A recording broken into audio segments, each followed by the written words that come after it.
मिलत टाइम्स में आपका खैर मकदम है। मैं हूं आपके साथ मोहम्मद आसिफ। हिंदुस्तान में यूनिफॉर्म सिविल कोड का मसला बार बार खड़ा किया जाता रहा है और ख़ासकर मुस्लिम पर्सनल लॉ को टारगेट किया जाता रहा है।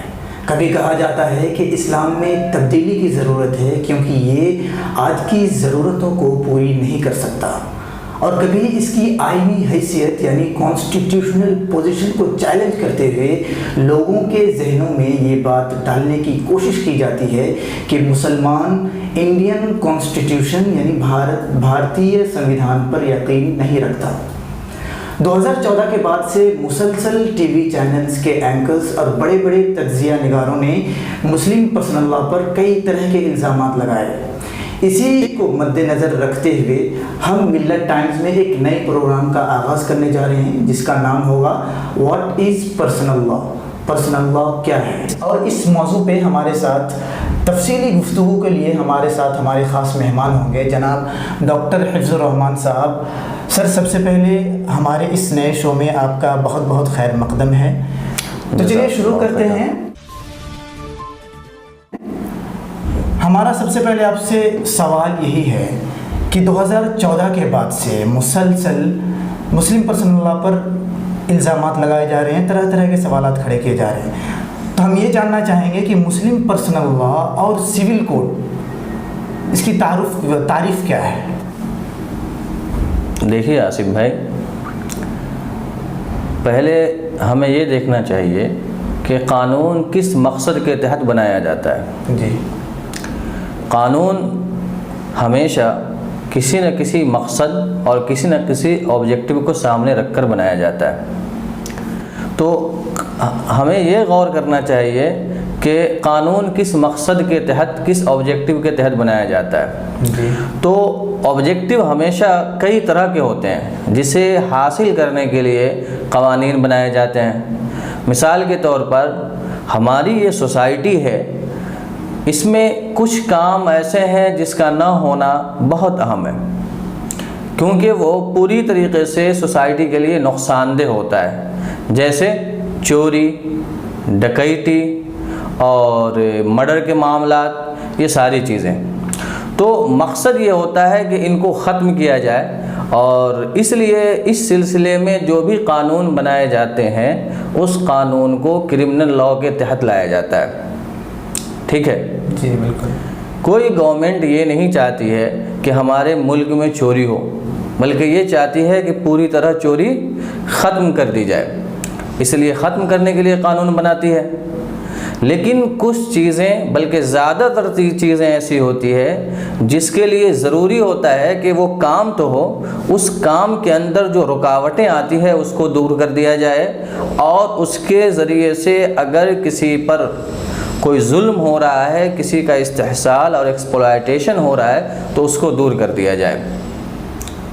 ऐसे मैटर पे जब हुकूमत कानून बनाती है तो उसको हम सिविल कोड के तहत रखते हैं। जैसे ज़मीन की ख़रीद और ज़मीन की बिक्री, जी। हुकूमत कभी नहीं चाहेगी कि ये काम ही बंद हो जाए, ये चाहेगी ये काम तो हो लेकिन किसी पार्टी पर जुल्म ना होने पाए, किसी का एक्सप्लॉयटेशन ना होने पाए। जी। या उसी तरीके से सेल ऑफ गुड्स, कानून बैय है कि ख़रीद व फ़रोख्त सामान का होता है, उसके लिए जो कानून बनाएंगे। या कॉन्ट्रैक्ट का मसला होता है, दो पार्टी एग्रीमेंट करके अपना बहुत सारा काम करती है और बहुत सारे मैटर को डील करती है, तो हुकूमत नहीं चाहेगी कि ये काम होना बंद हो जाए। हाँ, ये चाहेगी कि इसमें कुछ गड़बड़ी ना हो और स्मूथली चले, अच्छी तरीके से ये काम चलता रहे ताकि मुल्क आगे बढ़ता रहे। तो ये सारी चीज़ें सिविल कोड के तहत आ जाती हैं। क्रिमिनल कोड और सिविल कोड का ये बेसिक फ़र्क है। इसलिए एक और बात यहाँ पर समझ लीजिए कि क्रिमिनल कोड में हमेशा दो पार्टी होते हैं। एक पार्टी स्टेट खुद होता है और एक पार्टी वो होता है जिसने क्राइम किया है। जी जी, ठीक है। तो इसीलिए लॉ ये है कि बियॉन्ड ये डॉट का जो बेनिफिट होता है, बेनिफिट ऑफ डॉट या शक का फ़ायदा, वो हमेशा एक्यूज्ड को मिलता है, मुल्ज़िम को मिलता है। लेकिन सिविल केसेस जो होते हैं इसमें हमेशा दो सिटीज़न पार्टी होता है। ठीक है। और उन दोनों के बीच जो मसला होता है उसमें कोर्ट कोई ना कोई जजमेंट देता है जो किसी एक के फेवर में जाता है। यहाँ पनिशमेंट का सवाल पैदा नहीं होता है, यहाँ किसी एक का हक वाज़े होता है और दूसरे को बता दिया जाता है कि तुम गलती पर हो, हक इसका है। ये दोनों दो तरह के मसले होते हैं। इससे आपको ये बात समझ में आ गई होगी कि सिविल कोड का दायरा बहुत बड़ा है जी। ठीक है। मिसाल के तौर पर मैं आपको बताऊं कि कॉन्ट्रैक्ट एक्ट ये सिविल कोड का हिस्सा है। कानून मुआहदा, कानून बै या कानून ख़रीद व फ़रोख्त, जिसको अंग्रेज़ी में सेल ऑफ गुड्स कहते हैं, ये भी सिविल कोड का हिस्सा है। बिल्कुल ठीक है। ट्रांसफ़र ऑफ प्रॉपर्टी एक्ट यानी इंतकाल जायदाद का कानून, ये भी सिविल कोड का हिस्सा है। उसी तरीके से आप लॉ ऑफ एविडेंस में जाएं तो उसमें कुछ हिस्से सिविल कोड और कुछ हिस्से क्रिमिनल कोड से रिलेटेड हो जाते हैं। ठीक है। और उसी तरीके से मैरिज का और इनहेरिटेंस का, और उसे आप इनहेरिटेंस का, मैरिज का और विल का मसला है, तलाक़ का मसला है, ये भी सिविल कोड से रिलेटेड है। तो आपको ये बात समझ में आ गई होगी कि सिविल कोड का दायरा बहुत ज़्यादा वसी और बहुत बड़ा है जी। ठीक है। और इस फ़र्क को जब तक हम समझेंगे नहीं तब तक असल मसला को भी हम शायद नहीं समझ पाएंगे। आपने सिविल कोड और क्रिमिनल कोड का फ़र्क बताया, अब ये बताएं कि सिविल कोड और पर्सनल लॉ में क्या फ़र्क है, किस तरह हम इन दोनों को डिस्टिंग्विश कर सकते हैं? ये सवाल बहुत बेहतर है जी।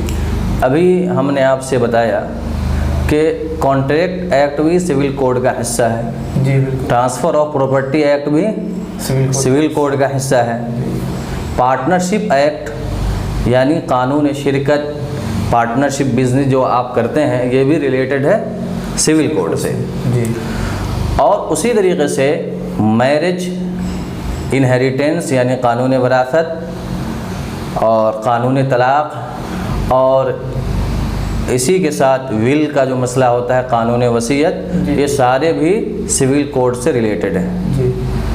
तो आपको ये समझ लेना चाहिए कि सिविल पर्सनल लॉ जो है वो भी सिविल कोड ही का हिस्सा है, जिस तरीके से कॉन्ट्रैक्ट एक्ट कानून मुआहदा सिविल कोड का हिस्सा है। इसको समझने के लिए एक मिसाल मैं आपको देता हूँ। आपका ज़िला कौन सा है? ज़िला कटिहार है। कटिहार है जी। ये कटिहार बिहार का एक हिस्सा है जी। ज़िला कटिहार बिहार का एक हिस्सा है। पूरा बिहार कटिहार नहीं है। कटिहार नहीं है, पूरा बिहार नहीं है कटिहार। कटिहार बिहार का एक हिस्सा है। उसी तरीके से पर्सनल लॉ जो है वो सिविल कोड का एक हिस्सा है, पूरा सिविल कोड नहीं है। ठीक है जी। अब जनरल सिविल कोड में और पर्सनल सिविल कोड में क्या फ़र्क है, हम उसे समझना चाहेंगे। ठीक है जी जी। ये एक अहम सवाल है, आप गौर कीजिए दोनों में क्या फ़र्क है। ज़मीन ख़रीदना और बेचना ये सिविल कोड का हिस्सा है जी। लेकिन एक मुसलमान एक हिंदू से, एक क्रिश्चियन से ज़मीन ख़रीदता है और बेचता है या नहीं? ख़रीदता है, बेचता है। बात समझ में आ रही है कि नहीं? जी जी। उसी तरीके से आप सामान ख़रीदने जाते हैं, सेल ऑफ गुड्स का मसला आता है, तो आप एक हिंदू की दुकान से ख़रीदते हैं, एक हिंदू आपकी दुकान से ख़रीदता है, एक क्रिश्चियन आपकी दुकान से ख़रीदता है। लेकिन जब शादी का मसला आता है तो एक मुसलमान लड़का एक मुसलमान लड़की से शादी करता है, एक क्रिश्चियन लड़का एक क्रिश्चियन लड़की से शादी करता है। और उसी तरीके से जब विरासत का मसला आता है तो हमने शादी एक मुस्लिम लड़की से किया, मैं मुसलमान हूँ तो मेरे बच्चे मुसलमान होंगे, यानी मेरा प्रॉपर्टी, मेरी जो प्रॉपर्टी है वो डिस्ट्रीब्यूट होगी मुसलमानों ही के दरमियान विरासत के तौर पर। तो ये समझिए कि जो पर्सनल लॉ है वो ऐसी चीज़ है जिसमें दोनों पार्टी एक ही रिलीजन के फॉलोअर होते हैं। ठीक है, हस्बैंड और वाइफ दोनों का एक ही मज़हब होता है। बच्चे जो आपस में इनहेरिटेंस के हकदार होते हैं, विरासत के हकदार होते हैं, उनका मज़हब एक ही होता है जी। जब तलाक़ का मसला होता है तो मियाँ और बीवी जब दोनों मुसलमान हैं तो तलाक़ भी उन दोनों का मसला हुआ, एक रिलीजन के मानने वाले का। अगर एक हिंदू हस्बैंड एक हिंदू वाइफ को तलाक दे रहा है तो वहाँ भी मज़हब एक है। बात समझ में आ रही है कि नहीं आ रही है? तो पर्सनल लॉ ऐसा सिविल कोड है जिसमें दोनों पार्टी का रिलीजन कॉमन होता है, एक होता है। बिल्कुल ठीक है। और इसके अलावा जो सिविल कोड है वो ऐसा है जिसमें रिलीजन कॉमन नहीं होता है, बल्कि रिलीजन कॉमन भी हो सकता है और डिफर भी कर सकता है। यानी हिंदू मुस्लिम के बीच में भी हो रहा है, मुस्लिम हिंदू के बीच में भी हो रहा है, मुस्लिम मुस्लिम के बीच में भी हो रहा है। तो इस तनाजुर में देखिए तो आप ये कहेंगे कि गोया के हर रिलीजियस कम्युनिटी का ये एक तरह का इंटरनल मैटर हो जाता है। जी बिल्कुल ठीक है, जो पर्सनल लॉ जिसे कहते हैं आप। लेकिन जो पर्सनल लॉ के अलावा अदर सिविल कोड है वो कम्युनिटी का इंटरनल मैटर नहीं होता है, बल्कि पूरे के पूरे सिटीजन का, पूरे हिंदुस्तान का मैटर हो जाता है। ये बेसिक फ़र्क है जिसे हमें समझना चाहिए। जब हम इस फ़र्क को समझते हैं तो ये भी समझ लेना चाहिए कि जब एक रिलीजियस कम्युनिटी अपने अंदर ही ये काम करती है, बाहर नहीं करती है, तो इसका मतलब है कि इसका रिलीजन से एक मजबूत रिश्ता होगा। उसको आप एक एग्जाम्पल से समझिए। मैरिज ये पर्सनल लॉ का हिस्सा है। जी बिल्कुल। हिंदू भी मैरिज करते हैं, मुसलमान भी मैरिज करते हैं, क्रिश्चियन भी करते हैं, लेकिन इनके मैरिज का तरीक़ा अलग अलग होता है। एक मुसलमान काजी साहब से निकाह पढ़वाते हैं, हमारे हिंदू भाई अग्नि के 7 फेरे लगाते हैं। जी। तो अग्नि का 7 फेरा लगाना जितना रिलीजियस है उतना ही रिलीजियस काजी साहब के ज़रिए से निकाह पढ़वाना है। दोनों का अपना एक रिलीजियस वैल्यू है और इसी के साथ इसका अपना एक कल्चरल वैल्यू भी है। सिर्फ यहीं पर बात नहीं रुकती है, इसके आगे भी किस लड़की से शादी करना अलाउड है और किस लड़की से शादी करना अलाउड नहीं है, इसमें भी डिफ़र करता है हर जगह। मुसलमानों में देखिए, आप चचेरी बहन से, फुफेरी बहन से, खलेरी बहन से अगर दोनों तरफ एग्री है तो शादी कर सकते हैं। बिल्कुल। लेकिन नॉर्थ इंडिया में ब्राह्मीण के दरमियान भी या दूसरे लोगों के दरमियान भी गोत्र सिस्टम है। एक गोत्र में शादी नहीं कर सकते हैं, गोत्र को बदल देना ज़रूरी है। आप हरियाणा की तरफ चले जाएं तो आपको मालूम होगा कि गोत्र तो है ही, गोत्र के साथ वहाँ ये रूल है कि जिस गोत्र में आप लड़की दे रहे हैं उस गोत्र से लड़की ले नहीं सकते हैं। या दूसरे लफ्ज़ों में आप ये कि फिर उस गोत्र की हो जाती है, अपने शौहर के गोत्र की हो जाती है। नहीं, जिस गोत्र में लड़की आप दे सकते हैं, यानी आपकी लड़की की शादी जिस गोत्र में होगी उस गोत्र में आपके लड़का की शादी नहीं हो सकती है। जी। इसको इस तरह समझिए कि जिस गोत्र से आपका मामू होगा उस गोत्र से आपका फूफा कभी नहीं हो सकता है। वहाँ इस तरह का कानून है। जी। ठीक है। और आप अगर साउथ इंडिया में चले जाएं तो हिंदुओं में एक ऐसा तबका पाया जाता है जो अपनी बहन की बेटी, अपनी सगी बहन की बेटी से, अपनी भांजी से शादी करते हैं। वहाँ ये चीज़ अलाउड है और यहाँ तक के हिंदू मैरिज एक्ट ने भी उन लोगों के लिए कस्टम की बुनियाद पर उसको अलाउड किया है। जबकि दूसरी तरफ हिंदू मैरिज एक्ट कहती है कि कम से कम बाप की तरफ से 5 पुश्त और फिर माँ की तरफ से 3 पुश्त देख लेना चाहिए। और जब आप नागालैंड में चले जाते हैं तो वहाँ इस तरह का मसला है कि कोई औरत का शौहर मर जाए तो अपने बड़े दामाद की वो अपने आप बीवी हो जाएगी, यानी सास दामाद की बीवी हो गई। जबकि हमारे यहाँ सास माँ के बराबर मानी जाती है और वो हमेशा के लिए माँ की तरह हो जाती है, उससे शादी किसी भी सूरत में जायज़ नहीं होती है। ये अलग अलग कल्चर और अलग अलग रिलीजन और एक ही रिलीजन के अलग अलग तरीक़े हमारे सामने आते हैं। लेकिन सामान के ख़रीदो फ़रोख्त में इस तरह के मामलात नहीं आते, इस तरह का इख्तलाफ नहीं आता है। इससे समझ में आया कि इसका अपना एक रिलीजियस और कल्चरल वैल्यू है पर्सनल लॉ का, जबकि इसके अलावा सिविल कोड का अपना कल्चरल और रिलीजियस वैल्यू नहीं है। इस फ़र्क को आप अच्छी तरह समझ लें तो इंशाअल्लाह मसला हल हो जाएगा और बातों को समझ पाएंगे। जी, जैसा कि आपने कहा गोत्र के बारे में आपने कहा कि गोत्र हमने कभी पढ़ा था कि गोत्र जो है, जैसे हिंदू किसी ब्राह्मण के घर पे जब किसी औरत की शादी होती है, बेटी की शादी होती है, वो किसी गोत्र से ताल्लुक़ रखने वाली होती है, तो उसका क्या होता है, वो अपने जो माँ बाप का गोत्र होता है उस गोत्र को वो छोड़ जाती है, और जो शौहर जहाँ पे वो शादी होके जाती है जिस घर पे, फिर उस गोत्र की हो जाती है वो, मतलब शौहर की गोत्र की हो जाती है और माँ बाप का गोत्र वो छोड़ जाती है। तो अगला सवाल हमारा आपसे ये है कि मुस्लिम पर्सनल लॉ को मुसलमान जो हैं इतना ज़्यादा अहमियत क्यों देते हैं?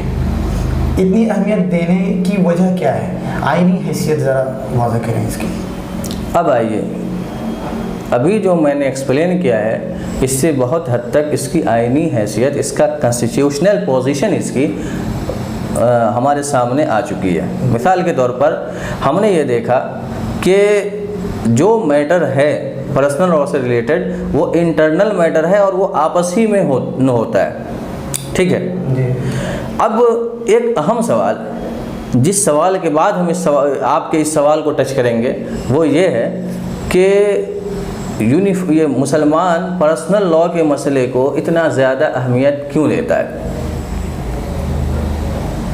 मुसलमान पर्सनल लॉ के मैटर को इतना ज़्यादा अहमियत क्यों देता है और यूनिफॉर्म सिविल कोड के ख़िलाफ़ क्यों खड़ा होता है? ये अक्सर ये सवाल उठाया जाता है। असल में ये सवाल एक मिसकंसेप्शन और गलतफहमी की वजह से पैदा होता है। जी। मिसकंसेप्शन क्या है? याद रखिए कि बहुत सारी चीज़ें सिविल कोड में आती हैं। हमने कहा आपसे ज़मीन का ख़रीदो फ़रोख्त का मसला भी सिविल कोड का हिस्सा है जी। और आप ये जानते हैं कि ट्रांसफ़र ऑफ प्रॉपर्टी एक्ट या कानून ख़रीदो फ़रोख्त यानी सेल ऑफ गुड्स, ये सारी चीज़ें ऐसी है जिसके लिए इस्लाम का मुस्तकिल कानून है जी। बिल्कुल।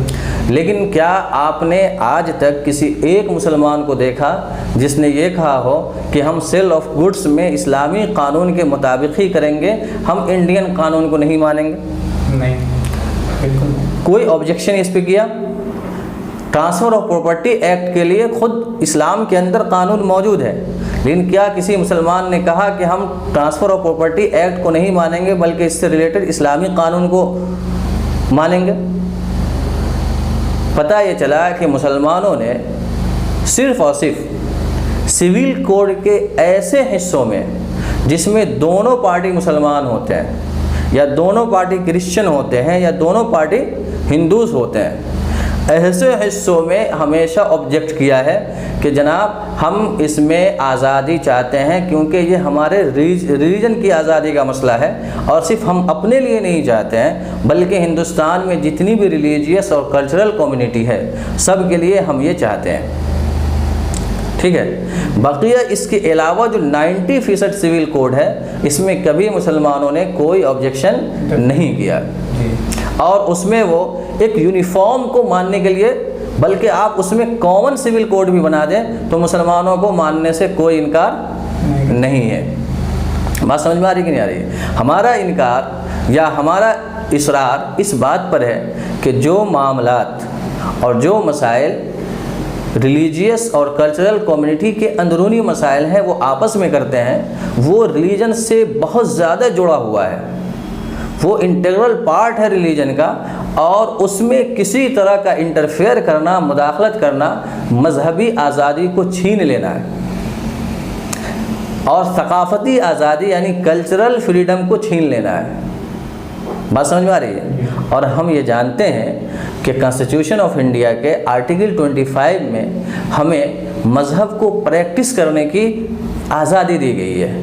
आप ये कहते हैं कि जनाब आप कानून विरासत हम जो इम्पोज कर रहे हैं उसको मान लीजिए, तो फिर सवाल यह है कि कुरान के कानून विरासत पे अमल करने की आज़ादी कहाँ रही? तो गोया मज़हब को प्रैक्टिस करने की आज़ादी आपने छीन लिया जी, ठीक है। उसी तरीक़े से आप दूसरे पर भी इम्पोज कर रहे हैं, मिसाल के तौर पे नागाओं पे वो इम्पोज कर रहे हैं, तो गोया उनकी मजहबी आज़ादी और उनकी सकाफ़ती और कल्चरल फ्रीडम को छीन रहे हैं। उसी तरीक़े से आर्टिकल 26 ये कह रही है कि आप मजहबी जो मामलात हैं, रिलीजियस अफेयर्स हैं, उसको ख़ुद ऑर्गेनाइज़ कर सकते हैं, अरेंज कर सकते हैं और अपने एतबार से कर सकते हैं। आर्टिकल 29 ये कह रही है कि सेक्शन जितने भी हैं, सेक्शन ऑफ सिटीजन्स, हर एक को अपने कल्चरल को कंजर्व करने का, महफूज रखने का इख्तियार हासिल है। और ये कल्चरल डिफरेंसेस जो होते हैं वो पर्सनल लॉ से रिलेटेड होते हैं। यूनिफॉर्मिटी लाने का मतलब ये है कि हिंदुस्तान का जो कल्चरल डाइवर्सिटी है, जो रंगारंगी है, जो अलग अलग रंग के यहाँ लोग रहते हैं, अलग अलग तहजीब रहती है, आप उस अलग तहजीब और अलग रंग को ख़त्म कर देना चाहते हैं। यानी हिंदुस्तान की जो खूबसूरती है, कल्चरल डाइवर्सिटी, आप उसके दुश्मन बन रहे हैं। और हम ये कभी नहीं चाहेंगे कि हिंदुस्तान में डाइवर्स पर्सनल लॉ के बजाय यूनिफॉर्म पर्सनल लॉ आए, इसलिए कि हम ये जानते हैं कि यूनिफॉर्म पर्सनल लॉ हिंदुस्तान की डाइवर्सिटी का दुश्मन है और हम हिंदुस्तान की डाइवर्सिटी को ख़त्म करना नहीं चाहते हैं, बल्कि उसको बरकरार रखना चाहते हैं। यही हमारे हिंदुस्तान की खूबसूरती है। और मैं ये समझता हूँ कि हिंदुस्तान के और हिंदुस्तान के कॉन्स्टिट्यूशन के मोहब्बत और वफ़ादारी का तकाजा ये है कि इस लड़ाई को सारे हिंदुस्तानी आकर लड़े और ये कहें कि दीगर मामलात में common civil code, uniform civil code होना चाहिए, लेकिन पर्सनल, किसी भी कम्युनिटी का जो पर्सनल मैटर होता है, उस पर्सनल मैटर में या पर्सनल लॉ के मसले में, चाहे वो हिंदुओं का पर्सनल लॉ हो, चाहे वो क्रिश्चियन का पर्सनल लॉ हो या मुसलमानों का हो, इसमें किसी तरह की मुदाखलत किए बगैर इसकी आज़ादी दी जानी चाहिए। यही कॉन्स्टिट्यूशन की रूह है और इसके ख़िलाफ़ करना गोया कि कॉन्स्टिट्यूशन के रूह को चोट पहुंचाना है। और यही वजह है कि हम मुसलमान हमेशा इस मैटर को लेकर आगे आते हैं ताकि कॉन्स्टिट्यूशन की रूह को कोई चोट ना पहुंचा सके। मतलब कॉन्स्टिट्यूशन में ये सारी बातें लिखी हुई हैं, कॉन्स्टिट्यूशन, हाँ, घरेलू मसाइल का हल करना यही मेन मोटिव है मुस्लिम पर्सनल लॉ का, और ये कॉन्स्टिट्यूशन के मुताबिक है। बिल्कुल, ये कॉन्स्टिट्यूशनल फ्रीडम के मुताबिक है। कॉन्स्टिट्यूशन ने हमें फ्रीडम ऑफ रिलीजन जो दिया है उसके मुताबिक है ये सारे मामला, और इसमें किसी तरह की मुदाखलत दर हकीकत फ्रीडम ऑफ रिलीजन को छीन लेने के बराबर है। ठीक है, और हमें इसीलिए इस लड़ाई को हमेशा आगे बढ़ के लड़ना चाहिए, सिर्फ अपने लिए नहीं, क्रिश्चियन के लिए भी। अभी आपने सुना होगा क्रिश्चियन के कन्फेशन पे ऑब्जेक्शन किया गया है, उनसे यह हक़ छीना जा रहा है, तो जाहिर सी बात है ये कॉन्स्टिट्यूशनल राइट को छीना जा रहा है। जी बिल्कुल, बात समझ में आ रही है कि नहीं? तो मैं समझता हूँ कि इस फ़र्क को समझने के बाद हमें बहुत फ़ायदा होगा। और ये सिंपल वे में आप ये समझिए कि पर्सनल लॉ में ऐसी चीज़ें आती हैं जो किसी भी कम्युनिटी का इंटरनल मैटर होता है और जिसमें दोनों पार्टी एक ही मज़हब के मानने वाले होते हैं, दो पार्टी दो मज़हब के मानने वाले नहीं होते हैं। और बाकी चीज़ें ऐसी होती है जो कॉमन होती है, हर आदमी एक दूसरे के साथ करता है, हिंदू मुसलमान सिख ईसाई के फ़र्क के बग़ैर। जब दोनों में फ़र्क है तो दोनों के में फ़र्क है तो कानून बनाने में भी, लेजिस्लेशन में भी इस फ़र्क को सामने रखना ज़रूरी है। जैसे क्रिमिनल कोड और सिविल कोड में नेचर ऑफ मैटर को सामने रख के अलग अलग तरीक़े से कानून बनाए गए हैं, वैसे यहाँ भी इसकी ज़रूरत है। चलिए, ये तो मसला सॉल्व हो गया कि मुस्लिम पर्सनल लॉ को इतनी ज़्यादा अहमियत क्यों देते हैं। ये था हमारे इस मौजू का पहला एपिसोड। ये सिलसिला जारी रहेगा और आपके जहन में, आपके दिमाग में अगर किसी भी तरह का कोई सवाल हो, कोई कंफ्यूजन हो, तो कमेंट में आए, कमेंट करें। इंशाल्लाह ज़रूर हम नेक्स्ट एपिसोड में उसे शामिल करेंगे। ये प्रोग्राम देखने के लिए आपका शुक्रिया।